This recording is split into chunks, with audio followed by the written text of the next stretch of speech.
আল্লাহর নবী সাল্লাল্লাহু আলাইহি ওয়াসাল্লাম মক্কা বিজয় করলেন। মক্কা বিজয়ের পরে আল্লাহর রাসূল ঘোষণা দিলেন, কাফেরদেরকে বললেন, তোমাদের প্রতি আজ কোনো প্রতিশোধ নেওয়া হবে না, কোনরূপ জুলুম করা হবে না।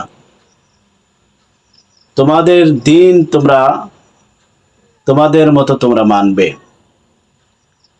লা ইকরাহা ফিদ্দিন, কারোর উপর দিন চাপিয়ে দেওয়া হবে না, ইসলাম চাপিয়ে দেওয়া হবে না। ততপরে কিছু কাফের ভয়তে আতঙ্কে দেশ ছাড়তে শুরু করলেন। তাদের মধ্যে ছিল এক বৃদ্ধা মহিলা। সে টইটুপলা বেঁধে মক্কা থেকে অন্য দেশে পালানোর উদ্দেশ্যে রওনা দিল। প্রতিমধ্যে আল্লাহ রাসূল দেখতে পারলেন বৃদ্ধা মহিলা টুপলা নিয়ে যাচ্ছে। আল্লাহ রাসূল তাকে বললেন, তোমাকে আমি সাহায্য করতে পারি, তোমার টুপলাটা আমার কাছে দাও, তুমি যেখানে যাবে সেখানে আমি পৌঁছাই দিয়ে আসবো। বৃদ্ধা মহিলা, তার শরীর অনেক দুর্বল। আল্লাহ রাসূলকে বললেন, ঠিক আছে তুমি নাও। কিন্তু এই বৃদ্ধা মহিলা জানে না এটাই সে মুহাম্মদ, যার ভয়ে মক্কা ছেড়ে পালাইতে যাচ্ছে। এই বৃদ্ধা মহিলা সেটা জানে না। আল্লাহ রাসূল সাল্লাল্লাহু আলাইহি ওয়াসাল্লাম বৃদ্ধা মহিলাকে বললেন, মা তুমি কোথায় যাচ্ছ, তোমার বাড়ি কোথায়? বৃদ্ধা মহিলা বললেন, আমার বাড়ি মক্কায়। মুহাম্মদ নামে এক যুবক, সে এসেছে, আমাদের উপর অত্যাচার, জুলুম, নির্যাতন চালাচ্ছে। অনেক কথা বললেন, অনেক বদনাম করলেন।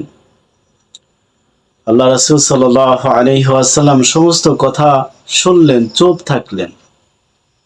গন্তব্যস্থানে যাওয়ার পরে বৃদ্ধা মহিলা তার আল্লাহ রাসূলের নাম জিজ্ঞাসা করলেন, তুমি আমার এত উপকার করলে, তুমি কে? আল্লাহ রাসূল বললেন, মা তুমি যার ভয়ে এই মক্কা ছেড়ে পালাচ্ছ, আমি সেই মুহাম্মদ। বৃদ্ধা মহিলা, তিনি জানতেন মুহাম্মদ অনেক খারাপ ব্যক্তি, কিন্তু তার আচার আচরণ এত ভালো তিনি জানতেন না। বৃদ্ধা মহিলা বললেন, তোমার নামে অনেক বদনাম শুনেছি, তুমি নাকি অনেক খারাপ, তোমার চরিত্র অনেক ভালো, তুমি এত ভালো ব্যক্তি। বৃদ্ধা মহিলা আল্লাহ রাসূলের হাতে হাত দিয়ে আল্লাহর রাসূলের কাছে তিনি ইসলাম গ্রহণ করলেন।